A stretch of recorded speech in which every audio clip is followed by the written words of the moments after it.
पुणे के दीनानाथ मंगेशकर अस्पताल में गर्भवती तनिषा भीसे की मौत के बाद कांग्रेस ने विरोध प्रदर्शन किया। आरोप है कि अस्पताल ने इलाज के लिए 10 लाख रुपए एडवांस की शर्त रखी, जिससे समय पर इलाज नहीं हो सका। पुणे के दीनानाथ मंगेशकर अस्पताल में गर्भवती महिला तनिषा भीसे की मौत के बाद विवाद गहराता जा रहा है। आरोप है कि अस्पताल प्रशासन ने इलाज से पहले 10 लाख रुपए एडवांस की मांग की और समय पर उपचार न मिलने से तनिषा की जान चली गई। तनिषा भीसे भाजपा विधायक अमित गोरखे की पीए सुशांत भीसे की पत्नी थी। इस घटना के बाद अस्पताल की कार्यशैली पर गंभीर सवाल खड़े हो गए। पहले शिवसेना और अब कांग्रेस पार्टी ने अस्पताल के बाहर जोरदार प्रदर्शन किया। कांग्रेस का कहना है कि जब तक सत्ता से जुड़े लोगों को भी न्याय नहीं मिल रहा है तो आम जनता का क्या होगा। आम्ही हुल्लडबाजी करायला आलेलो नाही आहोत, आम्ही आई म्हणून आलोय। या सगळ्या आया आहेत, आम्हाला आईसाठी न्याय पाहिजे, पण ते आम्हाला आज आम्ही फक्त 4 बायका आज जातील, पण ते आम्हाला अलाउड करत नाही। तुम्हाला निवेदन देण्यासाठी आतमध्ये जायचं, आम्हाला जाब विचारायचं, जाब विचारायचं। आज आईच्या दुधासाठी गरज पडते,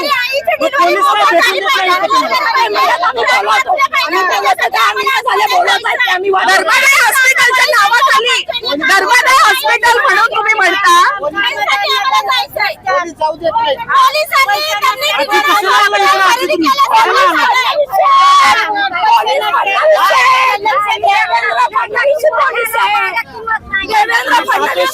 या ठिकाणी एका गरोदर मातेचा मनुष्यवध हॉस्पिटलने केलेला आहे असं आमचं म्हणणं आहे। मंगेशकर हॉस्पिटलवर गुन्हा दाखल झाला पाहिजे आणि त्यांची मान्यता रद्द केली पाहिजे।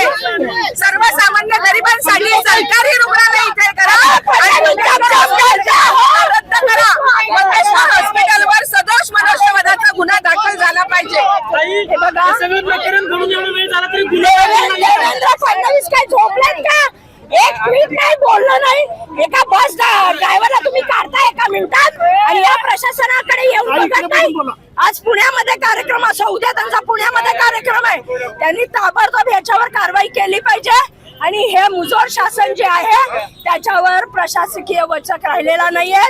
त्यांचे धागेदोरे वरपर्यंत आहेत, ते कुणाच्या बापाला घाबरत नाही आणि जेव्हा जेव्हा फडणवीस घाबरतात तेव्हा पोलीस समोर करतात। आज आम्हा आयांना, आम्ही आया म्हणून आलो इथं, कोणता पक्ष नाही, कोणता हेतू नाही, हुल्लडबाजी नाही, फालतूगिरी नाही, आम्ही फक्त जा विचारायला आलो आई म्हणून आणि प्रशासनाला आणि दवाखान्यामधल्या लोकांना उत्तर विचारायला।